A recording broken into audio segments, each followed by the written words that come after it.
многие слышали, наверное, про изречение карачаевской девушки. Значит, это было давно. В Кашаре муж с женой жили. Эта девушка была очень красивая вообще. И гость проезжал, заехал в этот кош.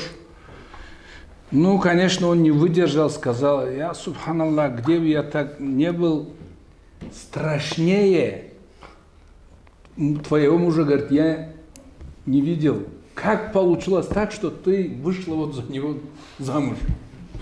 Вот смотрите, мудрость моего старшего поколения, это надо взять вообще вооружение. Я по-русски, как вы переведете,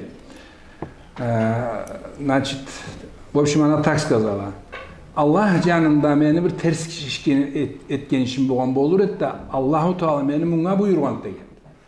Монда Аллах жанында bir иш etken болур еді, мени сауғаға берген деген. Она и начала там плакать, ой, а как получилось, что я вышла, обманулась и так далее. Мудрость миллетimi аңлаймысыз? Жыламағанда. Аллах мені бір игілік еткен болады да мұңа бұйырған деген. Ой, мен сенімді кетейін де қалайым, сен табадамыса демеген. Да? Поэтому у нас есть мудрые предки, есть откуда исчерпать и воспитание, и так далее.